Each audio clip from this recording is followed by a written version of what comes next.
A blunt winter moon shone over the Bitterroot Range while SunBelt Rail 5092 snaked westward, its twin diesel locomotive dragging 80 loaded cars, crude oil tankers up front, auto racks behind, down a 2% grade toward the sleeping mill town of Haverton. Engineer Carl Bennett had switched on dynamic brakes, sipped lukewarm coffee, and settled for another hour of lonely rail when a sudden spasm in his chest knocked breath from his lungs. He lurched sideways, tried to reach the radio, missed the handle, and toppled out the open side door onto ballast, screaming past at 60 miles an hour. By the time his body stopped tumbling, the train's headlights were already a dying ribbon in black pine. Inside the cab, the throttle remained at run 5, dynamic brake handle half set, and because Bennett had temporarily disabled the vigilance pedal during a routine switching move, the dead man switch never noticed his absence. No second crewman was aboard. SunBelt's cost-cutting roster allowed solo runs on low-priority freights.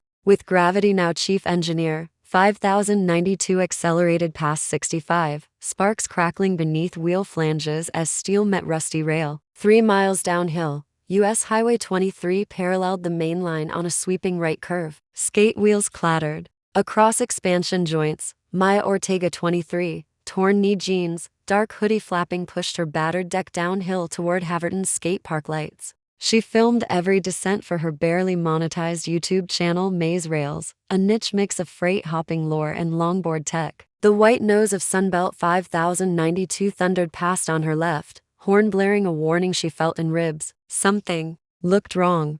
Plume of black exhaust instead of the steady gray of dynamic braking, and sparks to many sparks at truck corners. She kicked to a stop, phone still filming, and zoomed. No crew silhouette in the cab window. The speed looked insane. Maze's grandfather had retired from Northern Pacific shops, and weekend visits had raised her among couplers, knuckle pins, and brake diagrams. She knew Runaway posture when she saw it. Throttle high, dyno fans screaming blue sparks, and no air brake exhaust feather at the stack. She spun, pumping her back foot, sprint skating along the shoulder. Highway gradient matched the rail grade for the next 3 miles before veering uphill. If she could draft alongside the last autorack, maybe she could board and run engine to engine till she reached the head unit. 70 seconds later she clocked 30 miles an hour, heart hammering. The rear autorack's stirrup ladder blurred a meter away. She popped her board into her left hand, lunged, seized iron rung, swung a leg over, and felt steel grate under Van's soles. Wind tore her hood back as she stashed the board in a safety cage and began the sprint along the rocking catwalk 8 inches wide, 80 cars long. Each gap between rocking couplers felt like jumping alley rooftops. Pine trees whipped past under cold starlight. She counted cars allowed to drown out fear. 1 tank, 2 tank, 3. At the 44th she reached the first locomotive's rear platform. The air smelled of hot diesel and brake pad smoke. The rear helper unit's cab door was locked. She climbed the side ladder to the open window, hooked an elbow, and hauled herself in. Fluorescent cab light flickered over empty seats. Controls read as she feared. Throttle run 5, independent brake released, automatic set to minimal. A glance at the equalizing reservoir gauge showed 70 pounds normal running pressure. Main reservoir 90. She flicked on the event recorder. Overspeed alarm flashed amber. Lead locomotive dynamic command showed full effort yet speed climbed, 67, 68. If she dumped the rear unit's independent brakes alone, cars behind would derail. Instead she needed to bleed the automatic train line to lose pressure so every car's triple valve shifted to emergency. Her memory rummaged through apprenticeship months. Each unit carried a little used Mutua valve on the console's engineer side. Set to trail 26C, it isolated the independent so that applying the locomotive's own brakes would propagate emergency through the automatic line. Better, if she set the move valve to lead or trail and then used the independent as a dump trigger. Mainline pressure would vent to 0 in seconds. Problem: no access to lead cab, but the MU air lines between units ran roof-level flexible hoses. If she could install a T adapter with a manual bleed cock into the main cylinder feed right here, she could spool off air regardless of lead settings. Her backpack carried odds and ends 1 meter of reinforced hose she used for board bearing, cleaning, a brass tire inflator chuck, roll of silver duct tape, and her grandfather's Leatherman Piranha. At 70 miles an hour she went to work. She shut the cab door to kill wind, sliced the splice line feeding the independent brake valve,